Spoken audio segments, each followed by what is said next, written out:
good day, and welcome to our rabbinic forum, Holocaust. Does awareness, or does it weaken it or dilute it? Or is some acceptable middle ground? I'm joined by a distinguished panel of rabbis whom I will introduce in a moment. We are hosted today by Shem Olam, which is Israel's international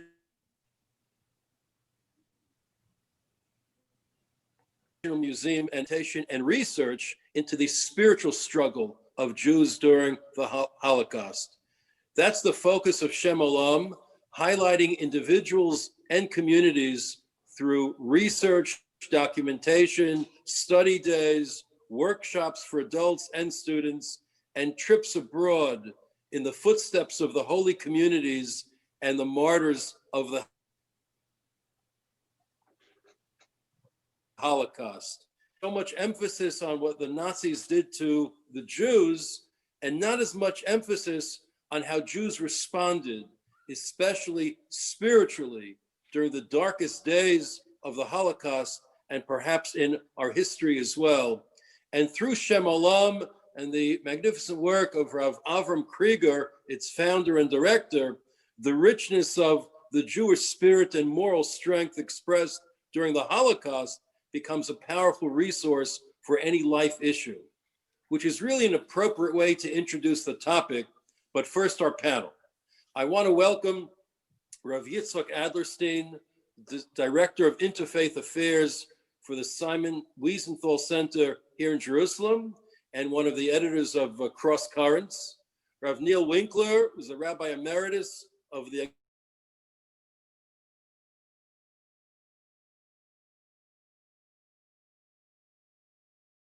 Rabbi of Beth Israel Synagogue in Halifax, Nova Scotia, and Rav Tuli Weiss, who's the founder of Israel365.com and former Rabbi of Beth Jacob Congregation, Columbus, Ohio. I am Rabbi Stephen Przansky, the moderator, Rabbi Emeritus of Congregation B'nai Yeshurun of Teaneck, New Jersey, and the Israel representative of the Coalition for Jewish Values. Chaverim, welcome to everyone. Of course, we know that the Holocaust was an event that, for the most part, encompassed an attempted extermination of the Jewish people. Certainly the Jews of Europe, and God forbid, had the Nazis been successful, Jews across the world as well. And we have our ways, traditionally, of commemorating tragedies in Jewish life. You all know, and I think what prompted the forum this week, is the world's observance of International Holocaust Remembrance Day, which takes place on January 27th. It's a relatively new event, an event that the UN General Assembly established in 2005. And it's both, as the Secretary General at the time said, to remember the Holocaust, and also recommit ourselves to human rights generally. And I think that leads into our area. So I'll ask everyone to comment first on what are the central lessons of the Holocaust. And we'll begin with Rav Adlerstein. So the central lesson to us as Jews is that when people claim that they want to exterminate us, we have to take them seriously. And I've watched as Rabbi Heyer, the founding dean of the Simon Wiesenthal Center, takes foreign dignitaries around to our museum in Los Angeles and stands them in front of a showcase. We have a letter from Hitler, Yamach Shemo, from shortly after World War I, in which he communicates to a superior in the army about the Jewish problem, and that the German people cannot rely on their native disgust for Jews. It's going to have to be something stronger than that. Rabbi Heyer takes every one of these visitors and says, what do you see from this? When people tell you they're going to exterminate you, take them seriously? Of course, I'm answering that question as a member of the Simon Wiesenthal Center, and we have, a global reach, and we're looking to defend Jewish interests around the world. I'm not talking about the lessons that we have to learn, Klape Shmaya, and issues of theodicy and spiritual resistance, which are also on our mind. But the takeaway for us has been that we've got to do whatever we can, what hishtadlus we can do, to make sure that as much as we can, that this doesn't happen again. Whenever Jew hatred arises, it has to be confronted and, to the best of our ability, suppressed, whether by ourselves or with the help of international allies. Exactly. Rabbi Winkler, I could turn to you and ask you, what do you feel are the central lessons of the Holocaust that we as Jews should take? Certainly I agree with Rabbi Adlerstein in what he said. He really focused upon we as Jews and how our reaction, what we would learn from there. I had a different focus because if this is going to be an international day, I thought there was an international message. And that is that the corruption of an entire society, of a world, occurs when there's silence, indifference, when that reigns, when people either don't care or are fearful, then this is what happens. I think the uniqueness of the Holocaust, which you probably are going to get to later on, but I'll mention it there, is not simply the fact that this occurred. The uniqueness was that, look around, there was nobody to stop it. There were nations who still refused the immigration of Jews, or the emigration from Germany to them. There were nations who turned a blind eye. There were nations who knew as early as 1942, if not earlier, of what was happening, but so said, we just can't handle it, it'll ruin our military plans.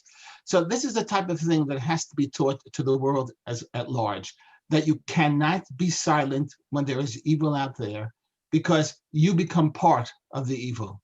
And by being silent and allowing a Holocaust and turning your back on what's happening, then you are the evil ones and you are guilty. I think that's a very important thing because, as I said, it's the uniqueness of the Holocaust that it's not only Germany, but everybody around who is silent. It's a very appropriate lesson, and I think one that we should discuss, because since the Holocaust, there have been a number of massacres or genocides of different peoples that evoked anywhere from a tepid reaction from the world community, and I dare say sometimes from the Jewish community also, to a reaction that was more verbal than it was actionable, meaning there are denunciations, but no real attempt to suppress what happened, whether it's Cambodia or Darfur, etc. So it's an important point to return to. Let me ask first Rav Yoshua Grunstein to share his thoughts on the central lessons of the Holocaust. I agree with everything that Rabbi Adlerstein and Rabbi Winkler said, and I just want to add very briefly that I believe that the central message of the Holocaust is two. Number one, that it's possible. It's possible for a nation to come up and try to destroy another nation just because they're another nation, not because they're holding a gun against you, not because they're threatening you, but simply because they are Jewish and because of their ethnic background, you feel that you have the permissibility to murder them, no more and no less. You could be influential, you can be a 3-year-old, you could be a 30-year-old, it makes no difference. If you're part of the Jewish nation, it is possible. It is possible that a nation will come up and try to kill you all. And number two, I believe, not at the same time that it was possible, it was also unsuccessful. And every time a Jew gets up and commemorates the Holocaust, he's also making a sub-statement to the world that as much as they tried, and indeed they tried and they did endless damage, and they killed endless people, they were not successful. And the very fact that we're here talking about it is one of the many lessons that we can teach the world, that even though that it's possible, it was impossible. Namely, it didn't succeed. That becomes the eternal message of Am Yisrael Chai. So true. Rav Tilly Weiss, you and Rav Adlerstein are some in a unique position because both of you deal extensively with the Christian community in completely different ways. You, Rav Weiss, and Israel365.com bring Zionism and love of Israel to the Christian community. What do you find as the central lessons of the Holocaust? I could say that when I've met Christians, they're fascinated by the Holocaust, both how it could have taken place, what the Jewish response was, and what the great lessons of the Holocaust are. What do you suggest? Yeah, it's obviously it's an important question because the Christians really are very focused on the Holocaust. So I think that if you were just to look at the Holocaust, one of the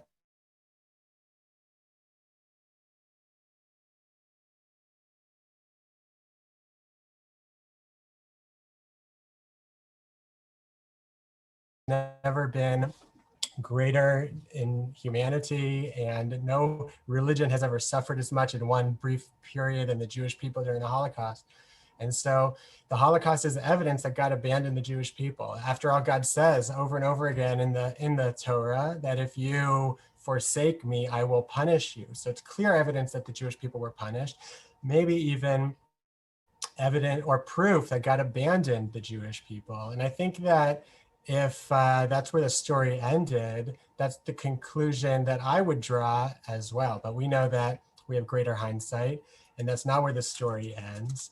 And the Jewish people, literally, we brushed off our dry bones. We stood up from our graves. We marched to the land of Israel, where we performed great miracles and built one of the most advanced countries in the world in a short time period. And so I think that, we now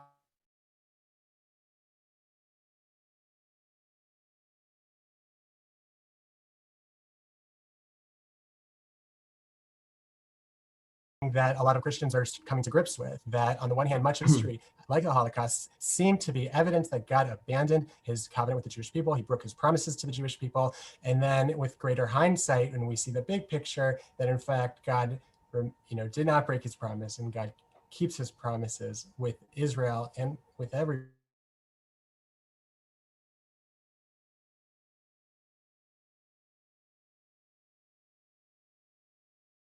is a response, a theological response to the Holocaust and its indication of God's rejection of the Jews.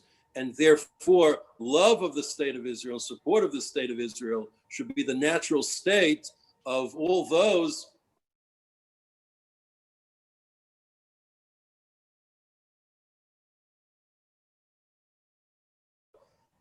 we found, though, that even the world today, Holocaust denial still exists. You have the irony of Iran, where they both deny the Holocaust and then vow to perpetrate a second one, which is really hard to sustain logically. But nonetheless, I think it leads into the crux of our topic today. International Holocaust Remembrance Day, January 27th, as I see it, is not widely observed by Jews. I'm sure there are organizations that get involved and issue statements, and many governments across the world issue statements. United Nations issues a statement. Jews more or less have focused on Yom HaShoah, for better or worse, in terms of the substance of the observance of the commemoration. But the 2 days are different. And you don't find, for example, even here in Israel, we're all unique in that we once were rabbis in North America, and now we're all living in Israel, so it does give a little different perspective. But you do find that Yom HaShoah is so intense and is so Jewish, and especially the way in Israel it's observed, it's an overpowering day of the reminder to all Jews how we were victims. International Holocaust observance does not carry the same pathos to it, does not have the same force or power or emotional impact on Jews. And therein we have this dilemma that the point of the former, in essence, is of International Holocaust Remembrance Day, is to universalize the Holocaust, to make it a massacre, perhaps the worst genocide that ever existed in the history of man. But there are other genocides, and therefore we should look to join with other nations and look to commemorate our tragedies with those of other nations, because if it could happen to us, it could happen to anyone. It's almost a utilitarian day. As opposed to Yom HaShoah, which is a very parochial Jewish day, and we focus on our suffering. So where do we draw the line? How do we make sure that the Holocaust does not become so parochial that the world loses interest in it, and by the same token, not so universal that it's diluted and it becomes just another in the litany of genocides that evildoers have perpetrated against their fellow man? Where is the balance to be drawn? And we'll start here with Rabbi Winkler. I think that you touched upon it. I think I touched upon it also in the first comment that I made. The solution, shall I say, to the question, how do we balance the two, I think is by pointing out, again, what I mentioned, that the Holocaust was different, that there's a uniqueness to it, that it didn't mean that there was a wicked administration, a leader, there was a Paro, there was a Haman, and they wanted to kill the Jews. We're talking about an entire nation that was caught into this. You couldn't get your guards, you couldn't get your Nazi guards, you couldn't get your SS, you couldn't get whoever was involved in the murder of the Jews, with a nation that just could not imagine that. It was an entire nation, whether it was in a practical sense, in a positive sense, I say positive, meaning in actual actions, or whether it was an inaction. It was an entire nation. The uniqueness of the Holocaust was not only, as I pointed out, that the world shrugged their shoulders, it happened before, but the other terrible massacres and genocides, and they may have been attempted genocides, absolutely. It was done by perhaps a wicked, an army, a leader. It was not done by a whole country.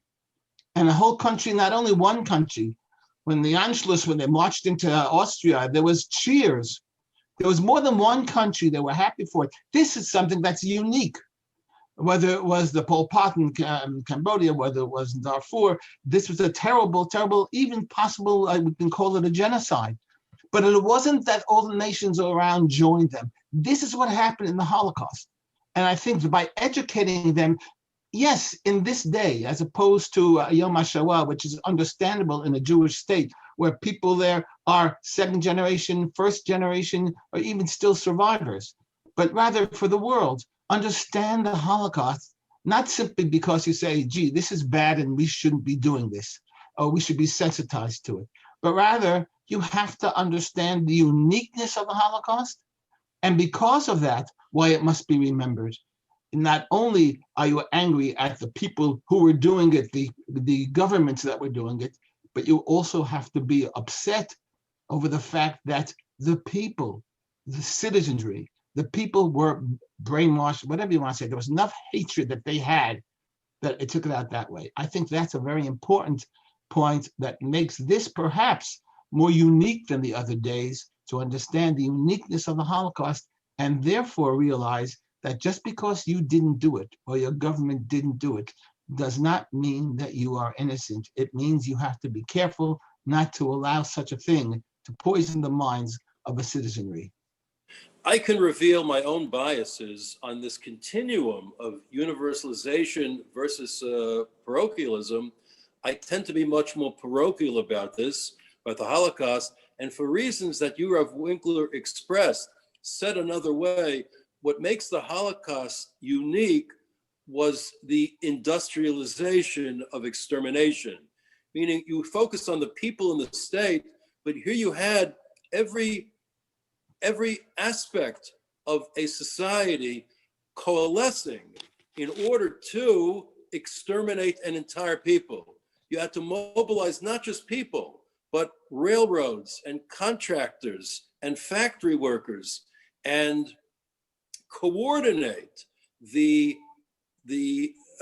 deportation of Jews from a wide variety of countries, all to central locations where they could be abused, tormented, and or exterminated. And therefore, it's the scope of it, the industrialization, the centralization, the formalization of genocide, which does render it unique. So we'll discuss in a few moments. I always have a hard time with the universalization of the Holocaust to the extent that it's always analogized to something else. But let's hear first from Rav Adlerstein and where you come down on that continuum between the universalization and the more narrow view of the Holocaust. So the single most important thing, I think, to keep in mind is that there is a balance can be struck, and there has to be a way of finding a position between the two extremes of parochialism and universality. It has to be that way, because otherwise we lose the lessons of the Holocaust. We even lose the reality of the Holocaust as more and more of the survivors pass away. One of the only things that we have to combat the rising anti-Semitism around the world, rising Holocaust revisionism, is the embrace of the Holocaust by the world community. We do so with our eyes open and realize that we pay a price. But if we don't do that, we may pay a bigger price. The gifts of universalizing are apparent. It has led to things such as the adaptation of the word genocide as a crime against humanity. It has led to the definition of anti-Semitism that is now being embraced on some campuses around the world as including not only Holocaust revisionism, but rejection of the state of Israel. If we don't make the Holocaust relevant to non-Jews and even to many of our own Jews, it's going to be seen as just another tragedy in the past. How many of us have heard, it's been so many decades, can't Jews ever forget? And no, we're not going to forget. But if we don't take the time to explain what you've said before, Rabbi Winkler and Rabbi Brzezinski, nobody's going to be interested. There is a way to strike the balance. For instance, in our Museum of Tolerance in Los Angeles, we kind of invert the process. Most of the floor space is directed to issues of tolerance and intolerance and showing that genocides, plural, don't happen overnight. You've got to key the population in advance. You've got to do a subtle kind of brainwashing. The Holocaust in Germany didn't take place overnight. And to show what happens when citizenry are silent and don't step up and protest what's going on with their leaders. At the end of it, people in our museum, without a transition, are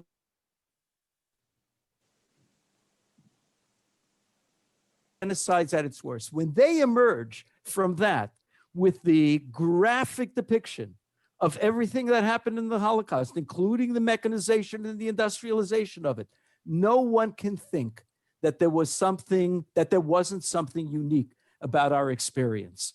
It can be done. When I speak in front of Christian audiences in the United States, particularly in seminaries, or to American military installations, to get them engaged, I have to talk about what happens when people don't step up and people are silent. And without complicity, Holocaust will happen. I have to show how point A leads to point B. But at the same time, when I have their attention, I will then get up. I can't produce a whole museum for them and tell them why the Holocaust was unique and why there are things about it that make it different from every genocide that happened afterwards. But it can be done and it must be done. If we don't engage the rest of the world, they're not interested. Very well taken. We struggle with dealing with genocide as Jews as well. And let's refer to genocides that preceded the Holocaust, even preceded the coining of the word Holocaust. Without getting into details, the controversy of Armenia and Turkey, which is a sore point for Armenians. And to this day, the world sort of tiptoes around that issue, including Israel and the United States.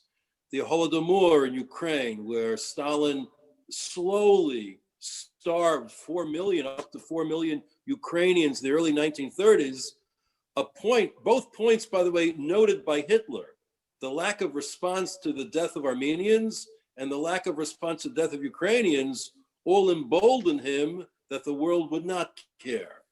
Now, since the Holocaust, I mentioned before, you've had another of instances of mass murders taking place within one's own country. And now we come to the dilemma of not only how we respond more than verbally or thoughts and prayers, but in terms of action as well.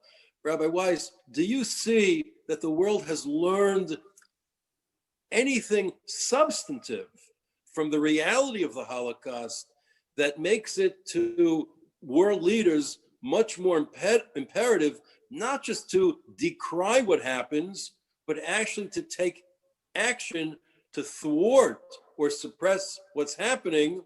Or is it simply in the realm of chatter?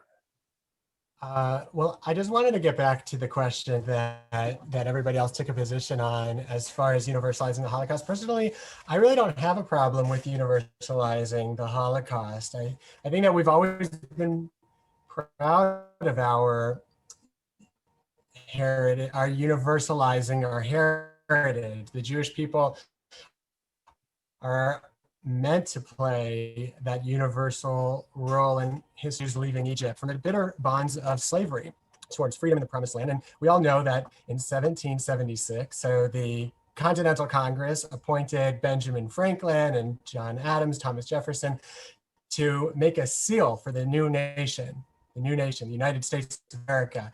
And what did they choose? Or Benjamin Franklin at least suggested using Moses standing on the shore, extending his hand, and that with it said rebellion to tyrants is obedience over the Red Sea. Over the Red Sea. Yitzhak Mitzrayim, right? And no one gets upset that this is, cultural appropriation and universalization. The Jews are not debating whether this was appropriate of the founding fathers to use our slavery to justify American democracy. I think this is our role. The Jewish people are meant to be the sort of the spiritual canary in the coal mine. And look at what the Torah says. We're meant to be a mamlechet kohanim, a goy kadosh, a holy nation.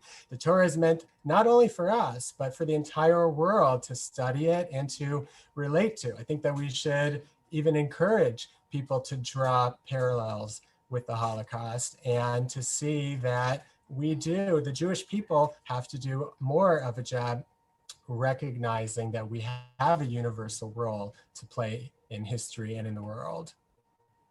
I think what you're saying is true. There are definitely benefits in terms of education, even in terms of prevention of future genocides by reflecting on the Holocaust. The analogy of the Holocaust to other events is what always sets me off. I remember the first time I cringed was many years ago when PETA, the animal rights group in America, decried the murder of millions of chickens on a daily basis in America. And they called it, for PR purposes, a Holocaust of chickens that takes place every day in America. And I said, whoa, now it's gone a little too far. But add to that, you see constant references to, we even live through it here, calling people Nazis. It's become such a common, calling people Hitler, all right?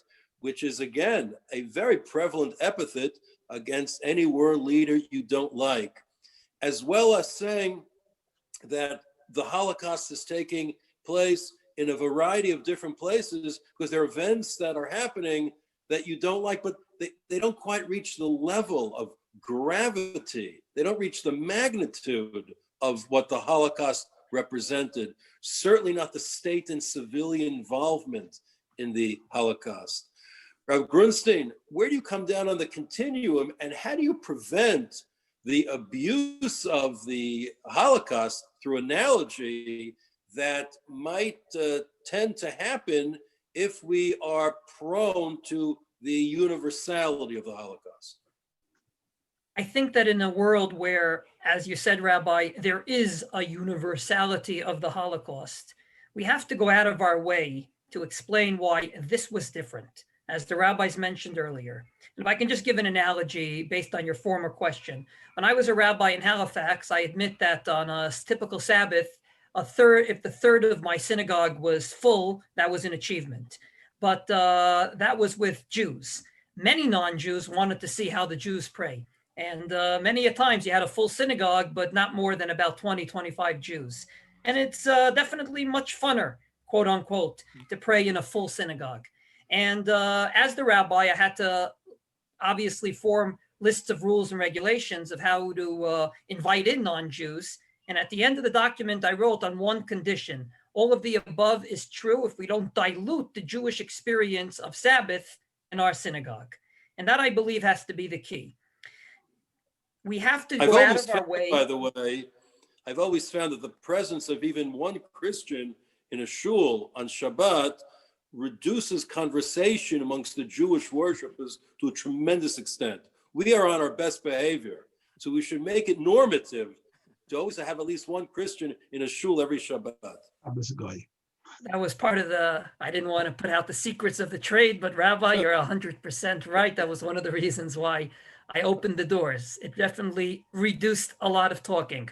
But to make a long story short, I believe that we have to go out of our way to reiterate how the Holocaust was different. And God forbid, when indeed someone in a demonstration is arrested and put in jail, given 3 meals a day, probably kosher, and all their vitamins and medicines, this is nothing compared to human skeletons walking around even in a concentration camp during the Holocaust. And if we dilute that, that's when, in my opinion, the universalization of the Holocaust begins. When we start diluting that message that this was different. And indeed, it was different.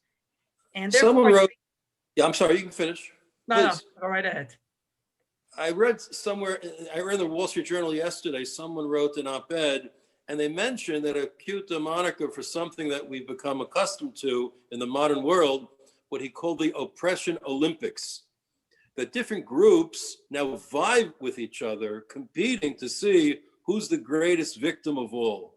One fear I have with the Holocaust analogy is it always prompts Jews to say, yeah, that's bad, what happened to you, but what happened to us was so much worse. We're the greatest of all victims.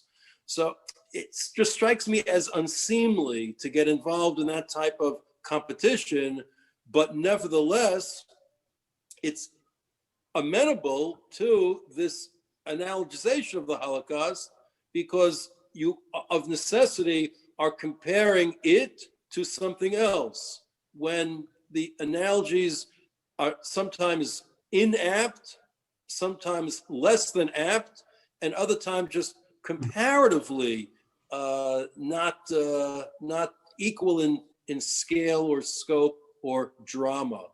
Rabbi Winkler, maybe comment on that, on the abuse of Holocaust analogies today. You know, it's funny because in an attempt that we've made an understandable and I think a positive one, as we've been mentioning here, to spread the knowledge and the horror of the Shoah, we have unknowingly unleashed what they call them Jewish wannabes. They compared their difficulties to the Holocaust. It's not a denial of the Holocaust. It's a denial of the, as I pointed out before, of the uniqueness of the Holocaust. And the point being, well, yeah, they suffered and we suffered also. And I lecture in Jewish history here, the OU, and in studying actually and giving and preparing lectures, I found out some facts that were very, very interesting precisely on this point. The analogy of using the Holocaust for their own purposes came almost very, very quickly. It was 1948. In 1948, during the, of course, the Arab Jewish pre-war of independence, the war before the war, where the false reports of the Deir Yassin massacre which have, of course, by now been debunked completely. But anyway, the Arab media, the radio stations, would tell the people that the Jews are guilty of war crimes. We're talking now about 2 years after the Nuremberg trials. The Jews are guilty of war crimes. They said they cut open the bellies of pregnant women.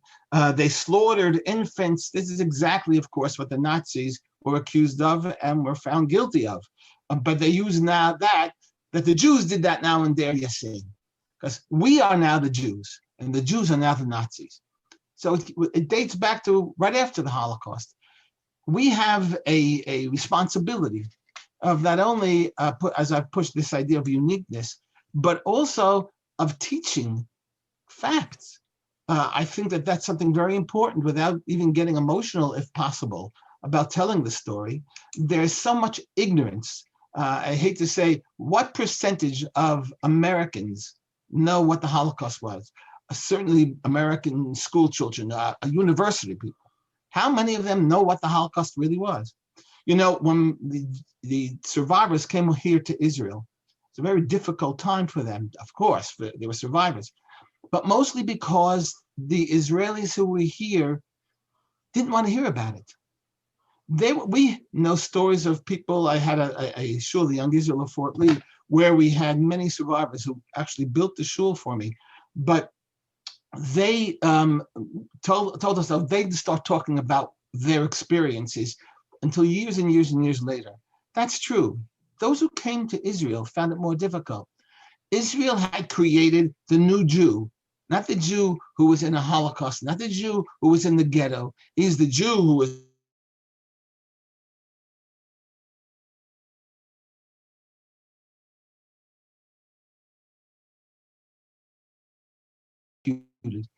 didn't want to see that Jew, and they were angry at them. I have heard experiences of people who came here, and when they started telling them about what happened, people got angry. Well, why didn't you fight against them? How many of them were there? How many guards were there? You should have done this and you should have done that. And they kept quiet. They shut up because it was very hard. So till the facts spun out, do you recall the Eichmann trial? I was shocked to see not only the reaction in America of how many people who had no idea about it. I was 13, 14, I knew all about it. But because the people in Israel were fainting, what?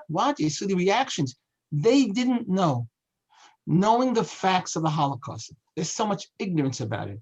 It's part of what I think we're doing in universalizing it. That's fine, but let them be educated as to what this really was and why, therefore, it's unique, and why, therefore, yes, you should be marking it, and you should feel about it, and you should learn from it, which is also part of the universality of this day.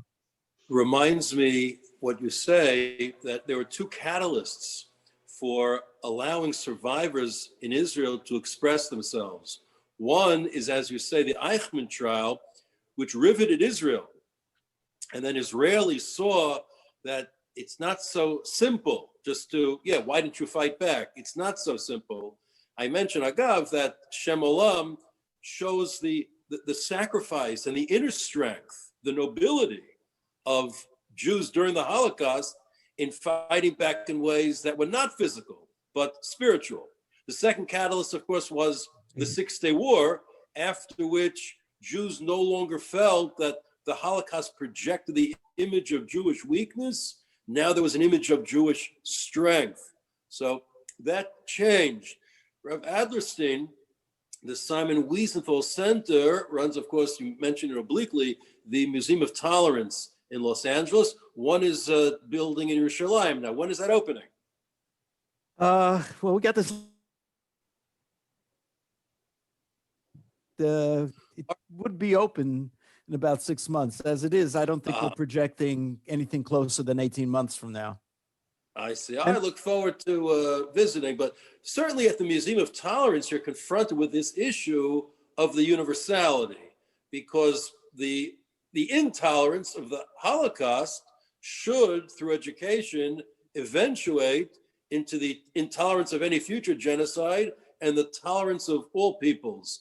You find ever some conundrum in the idea of the tolerance value bleeding into a dilution of what the Holocaust should represent, because other peoples have also experienced different types of victimization. Have you found that, and how do you deal with it? I think the most important tool as a palliative, I don't have a solution for it. It's a real problem. I can't tell you I have a magic pill that'll cure it. But one thing that's certainly necessary to blunt some of the criticism of others about you Jews, you play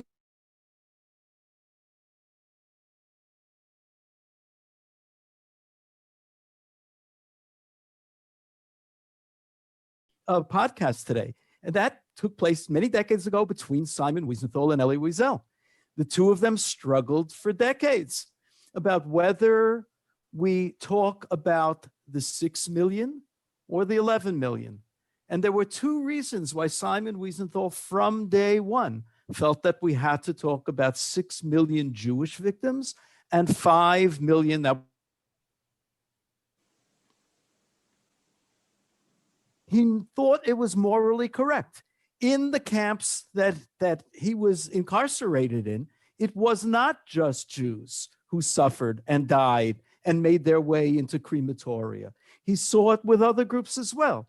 And he felt it was morally wrong to claim an exclusive.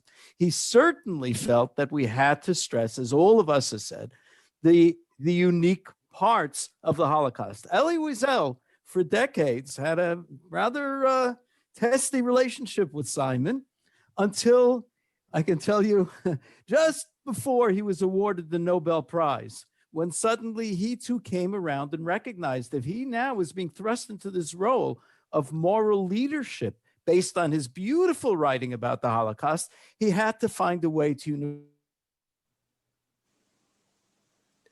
in the Latin phrase, I think, is tuchus auf dem Tisch, that we have to be there showing that we, first and foremost, we have learned some of the lessons of the Holocaust, including the non-parochial ones, and we are the first ones in action. About 2 weeks ago, Christian Post did a scathing denunciation of Christian silence about what's happening to the Uyghurs. Now, the Uyghurs are not friends of the Jewish people. The winds of moderation that are blowing through other parts of the Muslim world have not hit them, but they are being herded in trains and buses to concentration camps. Women are being sterilized. In China, for those not familiar with it. China. And the Christian Post said a notable exception are Jewish leaders who are among the first and the ones who are continuing to fly a banner to the world. We cannot be silent and allow the Chinese to do what the Germans did to us. That's a moral responsibility. When we see North Korea gassing people, so they're not doing it 10,000 a day, but they are gassing people. That has to be a red flag for us to protest. When the Chinese have been allowed for decades to suppress the Tibetan,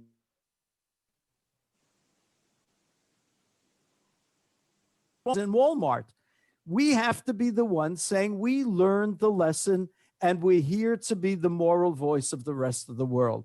If we do that, we have a fighting chance of blunting some of the criticism that you guys cry too much about Jewish victimhood. So here's the conundrum that we face as rabbis, as Jews. If you talk about the Uyghurs or North Korea, beyond protest, what should be done?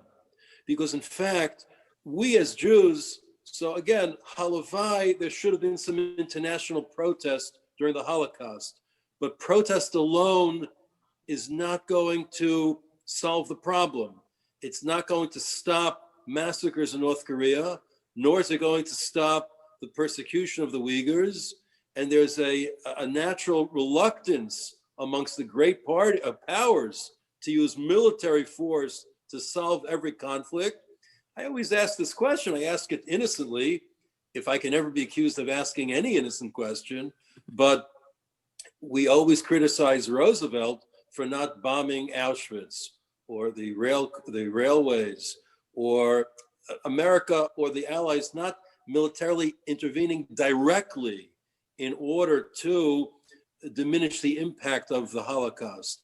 But yet most Jews in America today oppose any type of military intervention anywhere in the world, even if it will relieve persecuted peoples of their problems. Not in Sudan, not in Syria, in Iraq, Iran, North Korea, China for sure, etc.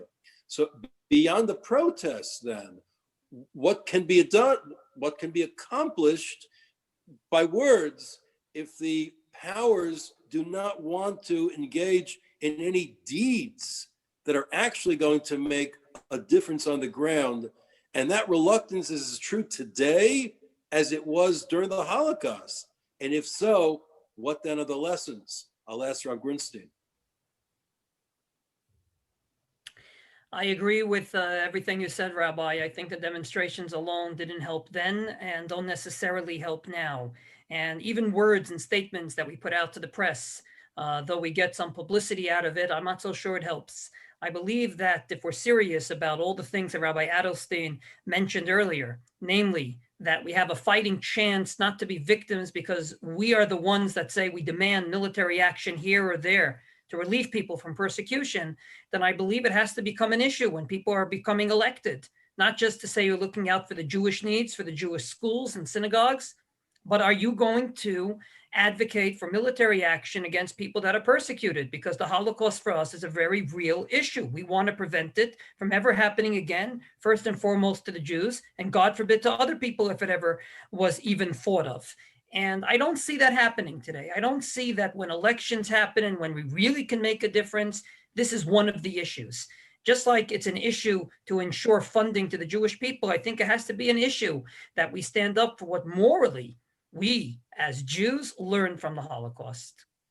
Rabbi Weiss, if there is no or little affirmative action to rescue persecuted peoples, then can we actually say that the world has internalized the lessons of the Holocaust? Yeah, for sure, the world has not internalized the lessons of the Holocaust.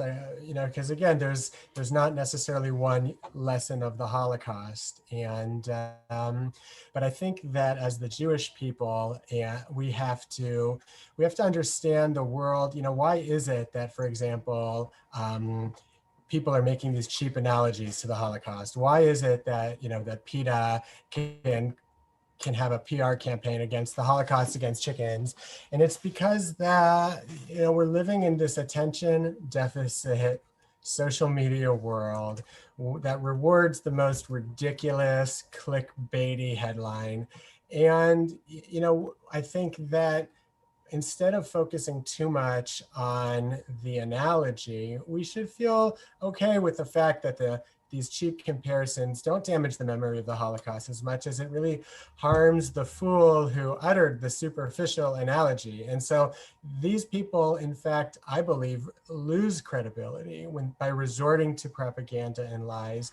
And what we need to do is be more creative. We need to figure out how to use the tools available, the social media tools, to help educate the next generation, to relate to the lessons, the Jewish lessons of the Holocaust. And not enough, attention is really being given to how to reach people where they are. Instead of, complaining against the abuse of the Holocaust analogy, we should use these as opportunities to educate especially the next generation. Well, I cringe when I hear it, but there is one unintended benefit to the Holocaust analogies. At least the people using them are not denying the Holocaust, but they do recognize on some level that there was a terrible evil that was perpetrated. One final question for our distinguished panel, and that is, as Rav Adlerstein mentioned earlier, the era of the survivors is really coming to an end. And they should all live long lives in good health and prosperity, but time marches on. how do you think the memory of the Holocaust can be best preserved in Jewish life and in the world generally? In other words, in Jewish life, should we focus more on what happened to us and create for ourselves religious observances? I've always found the local observances of Yom HaShoah, especially in America, to be tepid and not really directly confronting the Holocaust. Should there be some, and even the dichotomy in the observance of Yom HaShoah that takes place in Israel? You know, a big issue is always raised, who's standing for the siren, who's not. But beyond that, have we successfully introduced some religious features, spiritual features in our observance? And is that necessary? Or will we keep the Holocaust alive better by placing the Holocaust in the spectrum of all the other genocides in the world? This happened to us, but nonetheless, it'll motivate us in terms of human rights and respect for others, etc. What is the best way, do you think, to perpetuate the memory of the Holocaust? And we'll start with Rav Grunstein. I don't necessarily think that the two are at odds with each other, just like when I speak about very Jewish concerns like the price of kosher meat and the ability to buy whatever Jewish artifacts you need to live a Jewish life, it doesn't at the same time take away from other parts of our tradition that are global, being honest in business, keeping healthy and whatnot. So I think that the balance we have today, there is some quote unquote blessing to it, in that we are on the one hand taking care of the Jewish way to commemorate the Holocaust within synagogues, within our own homes, within our own schools. But on the other hand, there is an international day and there's an international aspect to it. So indeed, I was, and during the past few years before COVID, happened to be abroad during Holocaust Memorial Day. And it was very interesting to see that particular dichotomy, namely at night, say, there was a huge ceremony for the entire community, Jewish and non-Jewish alike. And then during the day, it was more focused on the Jewish people. So I don't necessarily see them at odds with each other. As to your first question, Rabbi, I believe we have to continue as much as possible to go out of our way and record for prosperity. Anyone that went through the Holocaust, their stories, their experiences, both spiritual and physical. There's a lot that's been done, but there's more that yet can be done and could be done in this regard. I don't know of any other silver bullet that we could do to ensure that it's perpetuated to the next generation than recording as much as possible what happened and ensuring that it remains relevant for the younger generation. Rabbi Winkler, do you think Yom HaShoah, for example, has been suffused with sufficient religious content, or more can be done? I have a number of things to say, if you'll excuse me to go back and disagree with you on one point. I think it's improper to compare people or demanding from governments to go to war about something now with the reaction of a government that was at war with Germany at the time and was bombing Germany at the time and could have just taken a few miles off to drop the bombs they were still bringing back when they were going over Auschwitz. Compare that with convincing a government to bomb because of these moral issues. I do believe that we've forgotten completely that we have the right to demand economic pressure. We have the right to say, let's not buy from these people. Let's tell the government, don't buy from over here. Don't encourage them. Unfortunately, everything here, including the air, is made in China. But if we can convince governments and pressure them with the demonstrations and with to not support the economies of these countries, that might make a impression. As far as Yom HaShoah is concerned, it's different because it is observed differently all over.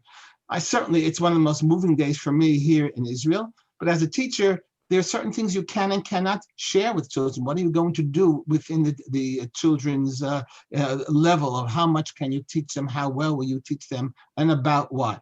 The fact that the nighttime is obviously the more focused on the Yom HaShoah is simply because people go to work during Yom HaShoah, and the programs are going to be conflicting with what happens. I believe that if we stand in the forefront, I first of all believe that I don't think one day a year is anything will have much of an effect. I think there should be a push that there should be Holocaust studies throughout universities as something that has to be not simply offered, but suggested. There has to be education, and it can't be limited to the one day, oh, today I remember 6 million were killed, what are we doing tomorrow? I think there has to be an understanding within, almost in all things in history, in other topics and other subjects, something about the Holocaust. So I think that has to be done. And by the Jews being in the forefront and the Jewish organizations being in the forefront of demanding, whether it is economic pressure or whatever, against these nations, it would become very clear that the Shoah is still alive, and it's still part of who we are, and still part of our national consciences. And that, I believe, will do a lot in keeping the memory of the Shoah living even past this generation. Rabbi Winkler, you remind me that a memorandum from the Department of War, the U.S. Department of War, released only many decades later, showed that one of the reasons why they did not bomb the crematoria was the fear of loss of innocent life. How's that for cruel irony or apathy? Rabbi Weiss, how, in your opinion, will we best preserve the memory of the Holocaust as Jews and as citizens of the world? Well, we're still living at a time where we're very close to the Holocaust, so much so that, even though the institutions and the communal attention is really on remembering the Holocaust, I think that rather than commemoration of the Holocaust, we must focus on compassion for Holocaust survivors. After 80 years, in Israel today, there are approximately 200,000 Holocaust survivors alive in Israel today. And we don't give it enough attention, but there are tens of thousands of Holocaust survivors who are living below the poverty line in Israel today. There are tens of thousands of Holocaust survivors who are suffering from dementia and Alzheimer's and other memory diseases with a very poor quality of life.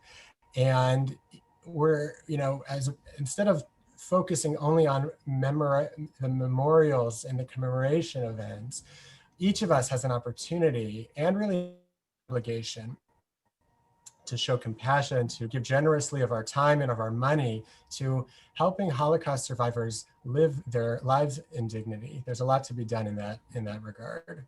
It's an excellent point, because sometimes, like you say, the memorialization of the Holocaust becomes statistics and history and anecdotes, etc.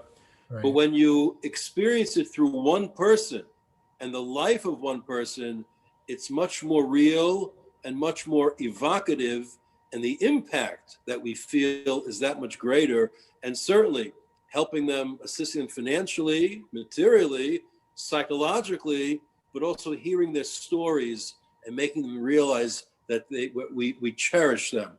Absolutely. Rav Adlerstein, you had the first word. I'll give you the last word as well. In terms of this continuum that we spoke about, how best should we as Jews commemorate the Holocaust? How should the world? And how do we ensure that the Holocaust is not forgotten? Look, we remember Amalek, all right? And that's only 33 centuries ago. We have long memories. How will the world's memory be preserved if there's no sufficient religious content to the Jewish observance of the Holocaust? Well, you said the magic word, Rabbi Brzezinski, and that we have to remind ourselves, do a little reality check here. We're all Torah Jews on this panel, and we have to remember that Yad Vashem, for the first decades, did not deal with spiritual resistance at all. It took pushing from the Orthodox community for them to gradually wake up to the idea that there are forms of resistance that were just as important, if not more so. So that spiritual resistance is recognized today as one of the key elements of the Holocaust. As Torah Jews, it's our job to cull the messages that are important to our tzibur, to our people, to our families, and to our children and the next generation about what the Ribono Shalom wants us to take away from this. Rabbi Weiss is 100% on target there. We're still too close to it to figure all the things out. But there are things that we can say and do. As far as the rest of the world, I'm going to disagree with most of the people on the panel who I think are shortchanging the power of protest. When you protest, you're not asking for a government to go to war. You're not even asking the government immediately for economic boycotts. What you are asking the government to do is to change some of their policy and use some of their influence, much of it which is undercover. I was on a phone call last week, a video call last week with the U.S. State Department on the Abraham Faith Initiative. And again, I disagreed with members of the Christian and Muslim community and said that it's not just a question of education. We have to demand more of our governments in quieter sort of ways. But here's the thing. Here is why we can be effective. Because politicians are often driven bottom up, not top down. There is no political will unless it's demanded by the populace. We have to talk to the people, and we can talk to the people with alliances with groups like Christians. The Undersecretary of State, Johnny Carson, during the Obama years, while Christians were getting their throats slit on camera in Nigeria, Johnny Carson said, this is not religious, it's just ethnic. It's just ethnic. But Jews were among the first, if not the first, to blow the whistle on what was happening in Nigeria because of Muslim extremism. Gradually, some of the Christian world followed suit, and there was a change in policy so that today the State Department does speak about the persecution, the deadly persecution of Christians in Nigeria, which will gradually spread to other parts of Africa unless we get Americans to think that this is important to them. We can do that just by raising our voices. It doesn't take more than that. We should be speaking, we should be writing, but don't underestimate the power of that when you do it with allies who can get governments to change their policy and quietly do things, apply pressure. There are things that the United States government could be doing in Nigeria if it had the will. It will have the will if the American public demand it. Right. It's a very important point. And I think for all the complaints that we have and the fear of Jew hatred we have across the world, the only group in the world today that is subjected to sustained persecution in a variety of countries are the Christian communities in those countries. Rabotai, I want to thank you all for a very spirited, stimulating discussion. We come out, as it turns out, on different parts, different points of the universality, parochialism continuum, which is to be expected. But nonetheless, I think we all take away one point, and that is the memory of the Holocaust should inspire us and all peoples to be better human beings. Thank you all, and I want to thank again Shem Olam, Israel's Institute for Education, Documentation, and Research of the spiritual struggle for survival during the Holocaust, for hosting this forum. Thank you all. Thank you.